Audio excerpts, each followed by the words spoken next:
नमस्कार, hello and welcome. मैं कौशल किशोर आप सभी का स्वागत करता हूं A to Z कोचिंग के इस ऑनलाइन क्लास में।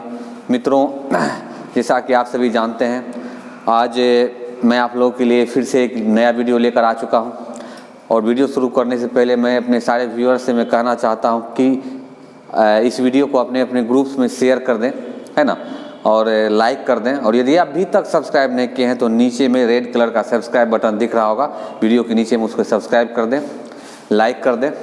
तो ज़रा विलम्ब न करते हुए हम लोग वीडियो को स्टार्ट करते हैं। मित्रों, तो देखिएगा, आज हम ज़्यादा क्वेश्चन न डिस्कस करते हुए कुछ ही क्वेश्चन आपके सामने डिस्कस करेंगे। तो सबसे पहले हम लोग करेंगे क्वेश्चन नंबर 46 को।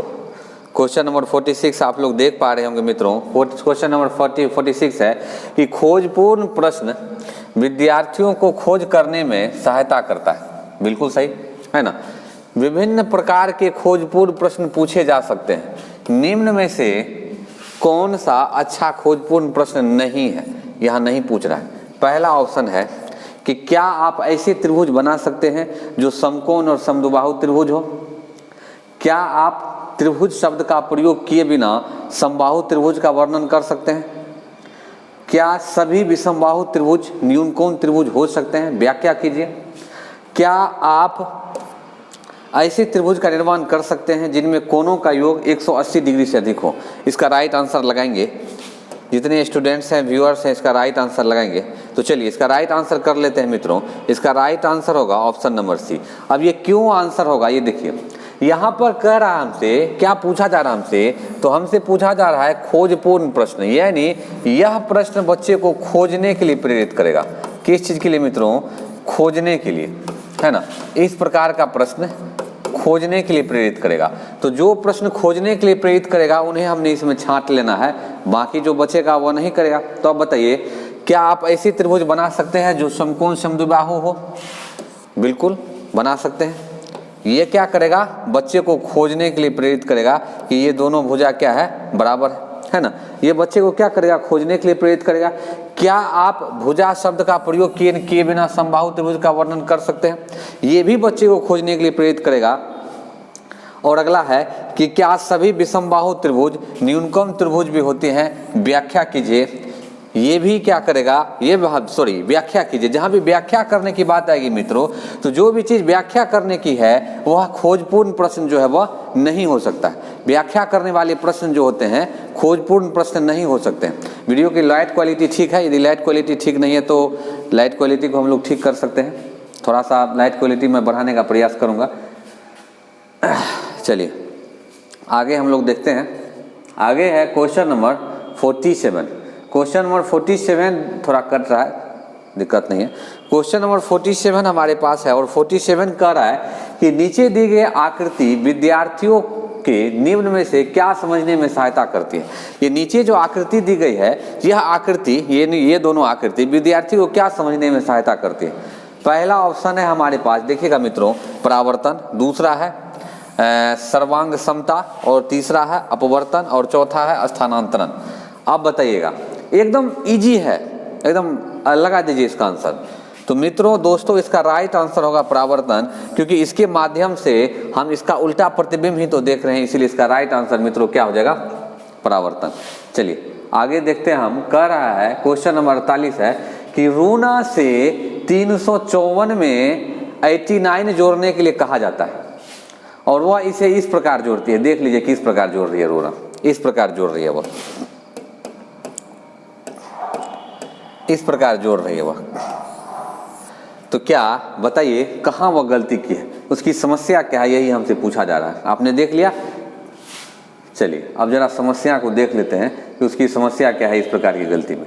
पहला ऑप्शन है हमारे पास, देख रहे हैं मित्रों, पहला ऑप्शन हमारे पास है कि रूना ने संख्याओं को लापरवाही से लिखा और स्थानीय मान का ध्यान नहीं रखा। दूसरा है उसके काम में सटीकता की कमी है, संख्याओं को स्तंभ में लिखते समय। तीसरा, रूना आधारभूत संख्या संबंधी तथ्यों को समझने में सहायता करती है।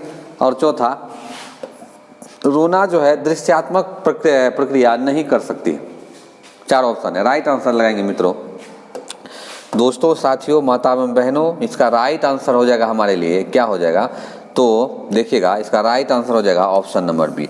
अब आपके सामने एक दिमाग में आ रहा होगा कि आखिर ऑप्शन नंबर बी क्यों होगा, यहाँ तो स्थानीय मान में गलती कर रहा है बच्चा। आपके दिमाग में आएगा एक बच्चा है जो क्या कर रहा है 354 और 89 इस तरह लिख रहा है, तो इसका मतलब ये नहीं जानता है कि दहाई को दहाई के स्थान पे लिखना है, ये गलती कर रहा है बच्चा, है ना। आपके दिमाग में यही सवाल आएगा। लेकिन ये देखिए वह क्या कर रही है, संख्याओं को स्तंभ में नहीं लिख रही है। यह देख रहे हैं ना, वह ये नहीं जानती है कि 354 को देख रहे हैं ना 89 इस तरह ये स्तंभ में नहीं लिखती है। यदि वो 89 लिख लेती है, 354 लिख लेती है, तो इसका मतलब है कि स्थानीय मान उसे पता है, स्थानीय मान की अवधारणा उसे पता है। उसे दिक्कत क्या है कि वह संख्याओं को स्तंभ में लिखना जो है वह नहीं जानती है, यही उसकी गलती है ना। तो इसका right answer option number B हो जाएगा। चलिए अगला देखते हैं हम लोग। इसी प्रकार का प्रश्न है हमारे लिए, क्वेश्चन है 49। सलीम ने गुना के प्रश्न को इस प्रकार हल किया। तो सलीम ने गुना के प्रश्न को किस प्रकार हल किया, तो 128 में 8 को गुना किया इस तरह से। देख लीजिए किस तरह से किया है। उसका पहला चरण सही दिखाई देता है, देख लीजिए क्या सही है। 8 गुना 8 64, 4 लिखा उसने, बिल्कुल सही।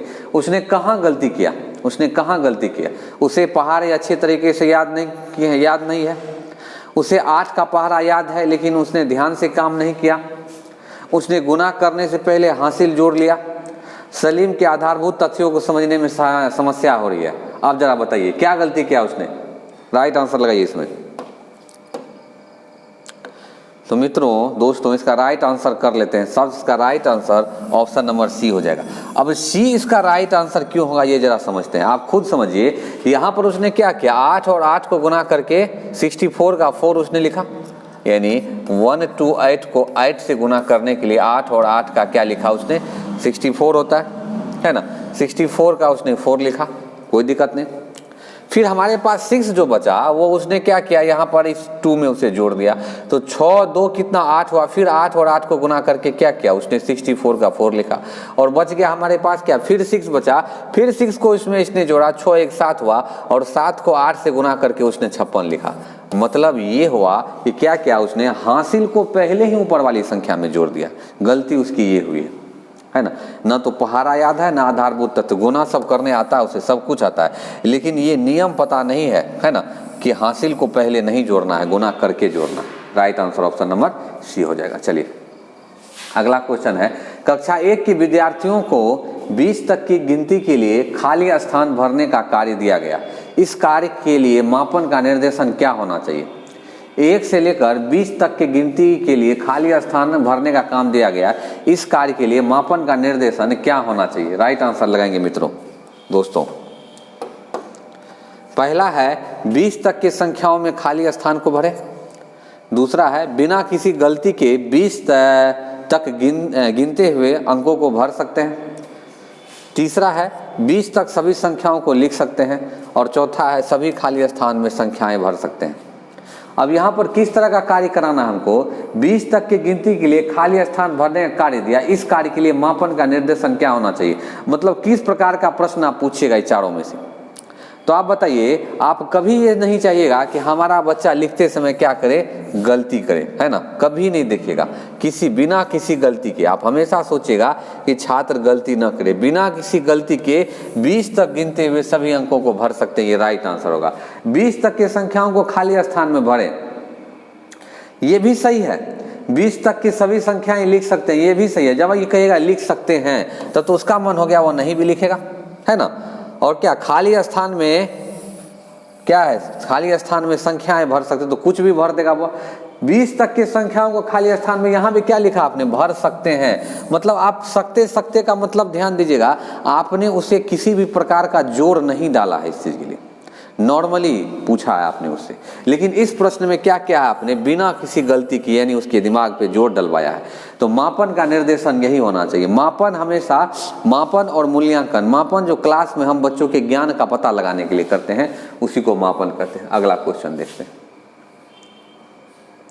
एक अध्यापक किस प्रकार से निम्न पैटर्न की व्याख्या कर सकता है। पैटर्न हमारे पास है मित्रों, और पैटर्न देख लेंगे। पैटर्न क्या कह रहा है देखिएगा, इसमें 4 भाग में से 1 भाग रंगा हुआ है, सब में से 1 भाग रंगा हुआ है, इसमें बिल्कुल ही रंगा हुआ नहीं है। कौन सा ये पैटर्न है? कथन सही, कौन सा कथन सही है? चुनिए। तीसरी आकृति पहली आकृति का परावर्तन है। तीसरी आकृति जो है यह पहली आकृति का परावर्तन है। आकृति पहली आकृति का स्थानांतरण है। आकृति एक निर्धारित बिंदु के चारों ओर घूर्णन को दर्शाती है ना। और सभी आकृति 1/4 भिन्न को दर्शाती है। तो बताइए ये ऐसा दर्शाती है? इसमें तो नहीं है। तो इसका राइट आंसर क्या होगा?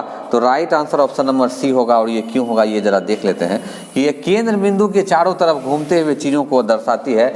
क्योंकि पहले ये यहाँ रंगा हुआ था, फिर यहाँ रंगा हुआ है, फिर यहाँ रंगा हुआ है। अब कहिएगा इसमें कहाँ है? तो इसमें गायब कर दिया गया है ना। लेकिन यह केंद्र बिंदु एक केंद्र मान लिया गया और इसके चारों तरफ यह आकृति को क्या किया गया है?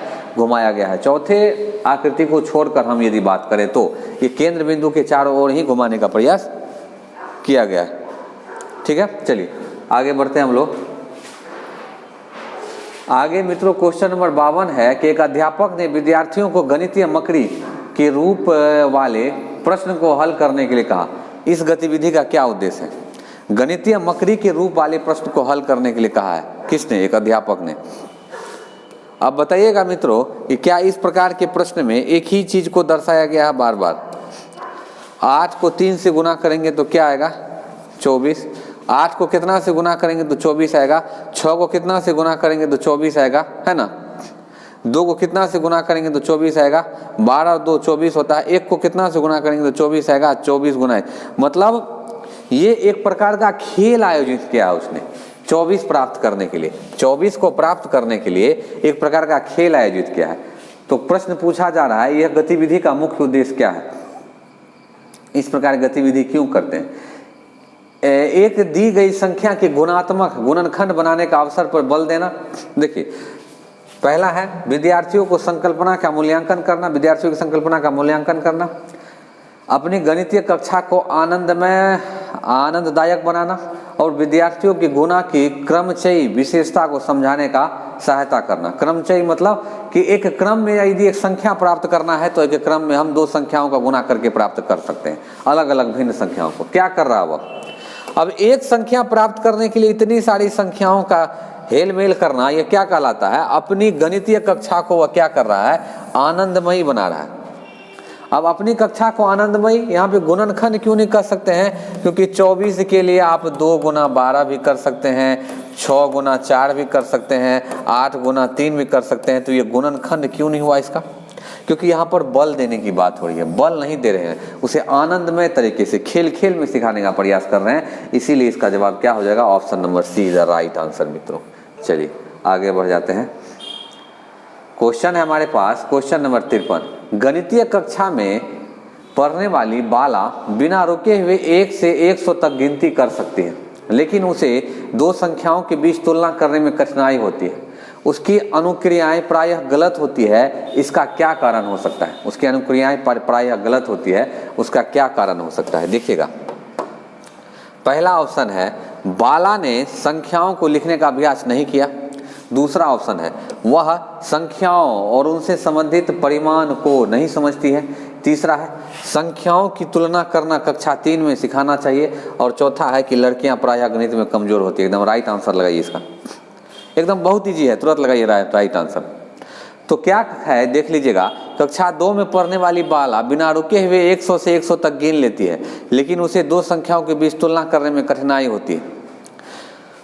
तो गिन लेती है लेकिन तुलना करने में कठिनाई होती है, तो बताइएगा इसका क्या कारण हो सकता है? तो इसका कारण यह है कि क्या है उसे कारण? सबसे बड़ा कारण वह संख्या और उससे संबंधित परिमाण को नहीं समझती। गिनने में कठिनाई होने का सबसे बड़ा कारण क्या है? कि वह संख्या और उससे संबंधित परिमाण को क्या करती है? वह नहीं समझती है। यही उसका सबसे बड़ा कारण है। संख्याओं को तुलना करना कक्षा 3 में नहीं पढ़ाएंगे तब कब पढ़ाएंगे? कक्षा 12 में। और गणित में कमजोर है, लड़कियां गणित में कमजोर है, यह किस प्रकार की भावना है मित्रों? इस भावना को रूढ़िवादी धारणा कहते हैं। रूढ़िवादी धारणा कहा जाता है। रूढ़िवादी धारणा, ये रूढ़िवादी धारणा है। बाला को संख्या लिखने का अभ्यास, बाला ने संख्या को लिखने का अभ्यास नहीं किया, अभ्यास किया है लेकिन तुलना करने में क्या है, दिक्कत है। इसका मतलब वह संख्या और उसके संबंधित परिमाण को नहीं समझ रही है कि यदि एक संख्या 33 है और एक संख्या 44 है तो दोनों में कितना अंतर है, ये अंतर उसे समझ में नहीं आता है मित्रों। चलिए आगे बढ़ते हैं हम लोग। क्वेश्चन नंबर 54 है कि नीति कक्षा 3 में पढ़ती है और वह एक समान बालिका दिखाई देती है। बिल्कुल सही है, लेकिन गणित में उसे गंभीर समस्याएं हैं। उसकी कक्षा के दूसरे बच्चे जोड़ घटा गुना और साधारण भाग जैसी समस्याओं को हल कर सकते हैं, जबकि वह अभी भी गिनती करने में कठिनाई महसूस करती है। साधारण जोड़ 3+2 भी उसके लिए एक कठिन कार्य है। इस अधिगम और सामान्यता का क्या कारण है? तो यहाँ पर कुछ अधिगम और क्षमता के बारे में चर्चा की गई है। अधिगम और क्षमताएं कौन कौन होते हैं? पहला है दृश्यात्मक स्थानिक व्यवस्था में अयोग्यता, यानी बच्चा किसी चीज को देख कर नहीं सीख पाता है, यानी आयत में, वर्ग में इत्यादि में अंतर नहीं कर पाता है। लिखने संबंधी क्या है? अयोग्यता, बच्चा लिख नहीं पाता है, यानी बच्चा जो है वो अंतर किस में नहीं कर पाएगा। तो बच्चा के लिए आप देख लीजिए बहुत ही इजी हो जाएगा एकदम समझना। जैसे बच्चा ये अंतर नहीं कर पा रहा है, जैसे एस है ना, एस में अंतर नहीं कर पा रहा है बच्चा, ये अंतर नहीं कर पा रहा है कि एस कैसे लिखेंगे। अब बच्चा ये अंतर नहीं कर पा रहा है कि पी कैसे लिखेंगे। जैसे एग्जाम्पल लेते हैं किसी भी चीज़ का, जैसे बच्चा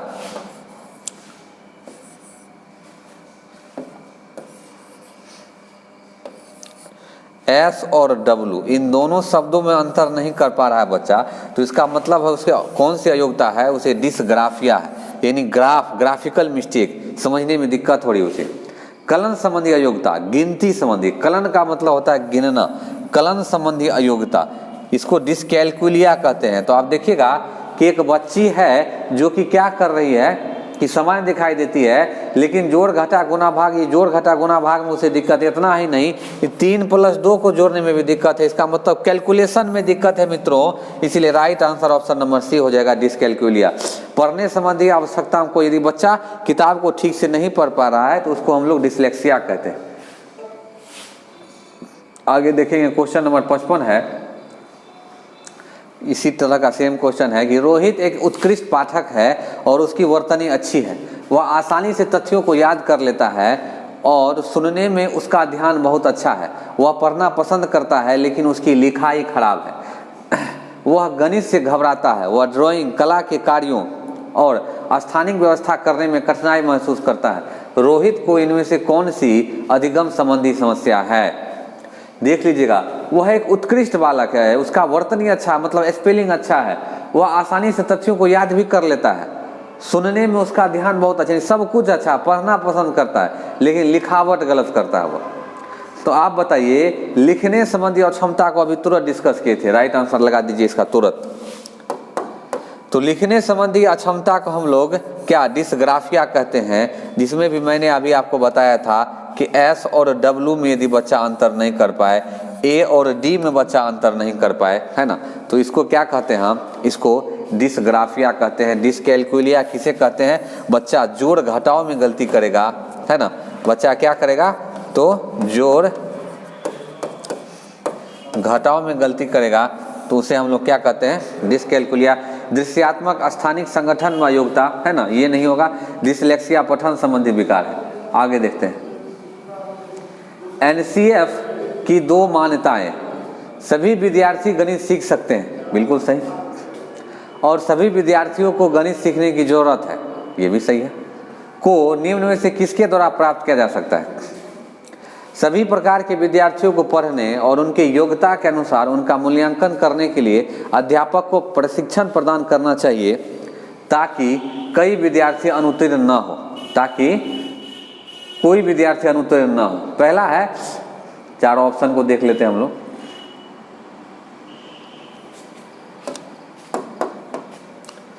देखिएगा, सभी प्रकार के विद्यार्थियों को पढ़ने और उसके योग्यता के अनुसार उसका मूल्यांकन करना चाहिए। तो बच्चे का योग्यता के अनुसार मूल्यांकन करना चाहिए, ये कह रहा है। मूल्यांकन करने के लिए अध्यापक को प्रशिक्षण प्रदान करना चाहिए ताकि विद्यार्थी अनुत्तीर्ण न हो, यानी टीचर को अच्छे से क्या करेंगे? हम प्रशिक्षण देंगे ताकि बच्चे की योग्यता और रुचि के अनुसार उसको पढ़ाए। सही बात है, कोई दिक्कत नहीं है। यह सुनिश्चित करके कि सभी विद्यार्थी के पास चाहे उनकी पृष्ठभूमि योग्यताएं जो भी हो, ऐसे वातावरण में सामान्य मूल पाठ्यक्रम का अध्ययन करने का अवसर हो जो उनकी मूल क्षमता का विकास करने में सहायता करे।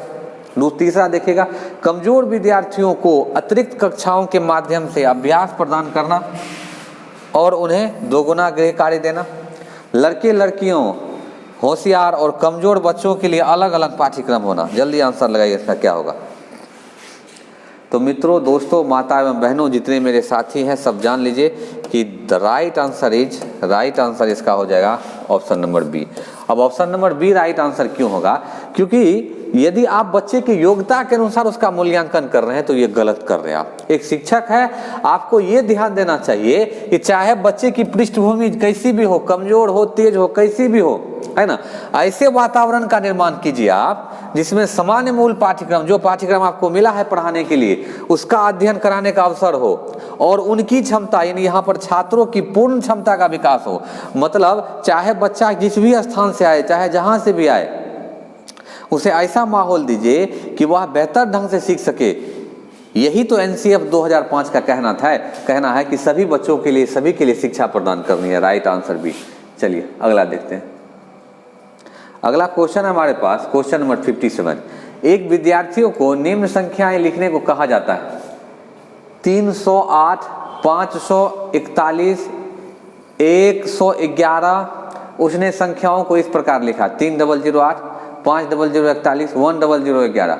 संख्याओं को लिखने में गलती का कारण क्या है? विद्यार्थी गणित की कक्षा को पसंद नहीं करता, उन्हें कक्षा नीरस लगती है। क्या ऐसा है? प्रयास तो कर रहा है ना बच्चा, ध्यान दीजिए, वो लिखने का प्रयास कर रहा है कि नहीं, ये बताइए जरा, ये बता दीजिए, ये लिखने का प्रयास कर रहा है कि नहीं? ये लिख रहा है ना, इसका मतलब क्या है? बच्चा प्रयास तो कर रहा है, लिखने का प्रयास कर रहा है। तो उसकी इस गलती का क्या कारण है? क्लास पसंद नहीं करता वह। गलती का क्या कारण है? स्थानीय मान की अवधारणा नहीं समझ पा रहा है वह। गलती का क्या कारण है? कि गणित अध्ययन करने में उपयुक्त नहीं है बच्चा, वह स्थानीय मान की अवधारणा को नहीं समझ सका। जैसा बोला गया उसी प्रकार लिख दिया। यहाँ दो ऑप्शन है कि विद्यार्थी स्थानीय मान की अवधारणा, देखिएगा, विद्यार्थी स्थानीय मान की अवधारणा समझ में आ गई लेकिन वह इसे प्रयोग नहीं कर पाता। बताइएगा, यदि इस ढंग से बच्चा गलती कर रहा है तो इसका मतलब आप कह सकते हैं क्या कि स्थानीय मान उसे समझ में आ गया है? आप कतई नहीं कह सकते, क्योंकि इस ढंग का गलती करना, यानी बच्चा 3008 लिख रहा है, तो यह कतई इसका मतलब नहीं है कि स्थानीय मान बच्चा समझ गया है। तो इसका right answer option number D हो जाएगा कि विद्यार्थी स्थानीय मान की अवधारणा को नहीं समझ सका, जैसा बोला गया है उसी प्रकार उसने लिख दिया है। जैसा आपने बोला 308 तो 308 ही लिख दिया, 3008। चलिए आगे देखते हैं। क्वेश्चन नंबर 58 कक्षा 5 के एक विद्यार्थी को दी गई एक शब्द संबंधी समस्याएं हैं। 20 तारे, है ना, 20 तारे हैं, उनमें से 1/4 लाल है। कितने लाल तारे